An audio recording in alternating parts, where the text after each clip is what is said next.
I want to address just a few aspects on the issue of religion and justice.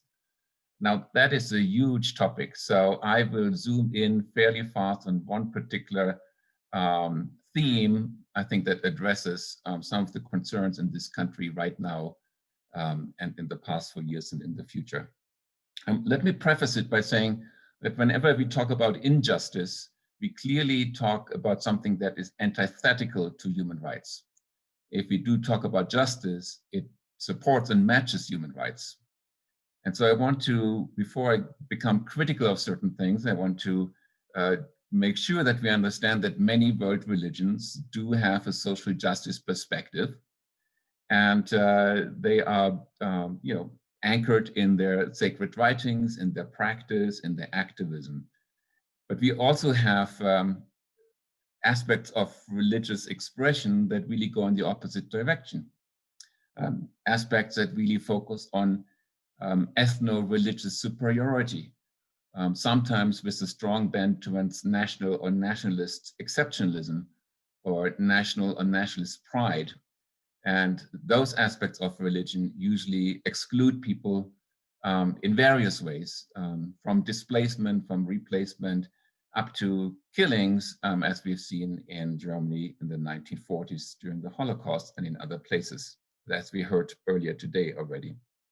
So just a few words about the social justice perspective. In the Christian, Jewish, Islamic traditions, the ones I know best, it is clearly in their scriptures, in the respective scriptures. I just quote one, the prophet Isaiah, written that he says, "Learn to do good, seek justice, correct oppression, bring justice to the fatherless, and please the widow's cause." In Judaism, in the Mishnah, it says, anyone who destroys a single life is considered to have destroyed a whole world. And anyone who saves a life is considered to have saved an entire world. And in Islam, we have social justice perspectives, often focusing on economic justice, or also on overcoming any distinctions between people that are based on ethnicity, on race, on wealth, or on national belonging. But we know that religions don't always follow their ideals. And I want to give you an example of where it's not following these ideals. And they do actually come from the Protestant tradition. That is not to say the Protestants are worse than others. It's just like an example I'm going to use.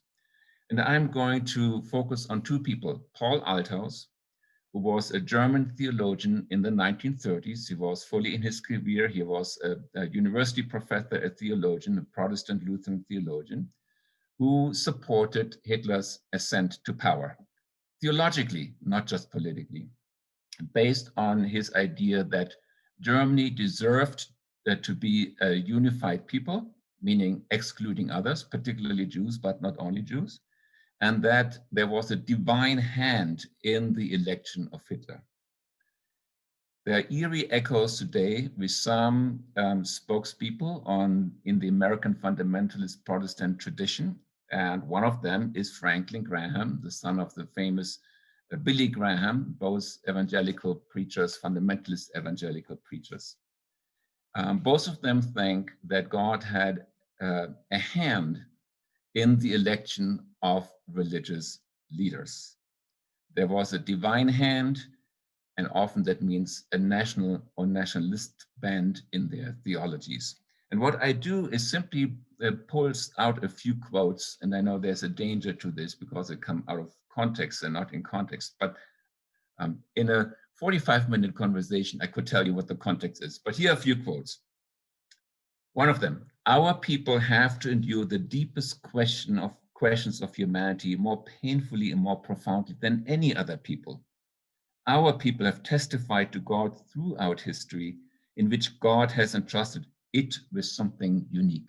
Here's the idea of a uniqueness, calling to a people that are unified around ethnic and racial criteria. That was written in 1927 by Paul Althaus. Another quote, our country is facing trouble. Anger and despair have floated to the streets. We ask you to unite our hearts to be one nation under God, for you are our only hope. Now, that could have been written by Paul Althaus, but it was written by Franklin Graham in 2020 during his words at the Republican National Convention. Another quote, "Our Protestant churches have greeted this turning point as a gift and miracle of God." These words, if I would ask you to take a guess, was it Paul Althaus in 1933? Was it Franklin Graham in 2020 or 2016? We would not know unless we know the source. It was actually written in 1933 when Paul Althaus welcomes Hitler as the Führer, as the governor, as the new chancellor of Germany. And we all know what happened soon after. Both men fear the same things: socialism, liberalism, secularism, pluralism, urbanization, and the delusion, or not delusion, the weakening of a healthy ethnic body that they call a nation. Now, fortunately, despite the call of seeing a divine hand electing a secular leader who may have his flaws, Paul Althaus thought that Hitler had his flaws, but was the best choice. Franklin Graham probably knows that Trump has a few flaws, but he sees him divinely elected. Despite these rather depressing statements within Protestantism, although we found it in other traditions, I do want to point out to one beautiful moment.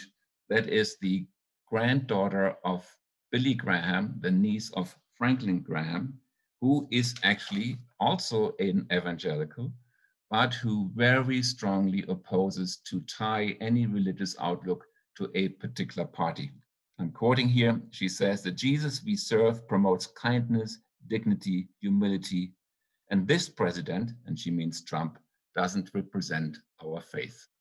So even within a family of the same, coming from the same religious tradition, we do have different opinions, and that is good to remember. And certainly the niece of Billy Graham does support a much more social justice-oriented perspective. Some people would say the nationalist bent of these divinely elected religious canopy, that this would be close to what people would call blasphemy, that this is not the right way to approach religion. Having said this, I do want to end with saying human rights are worth the fight. Thank you so much.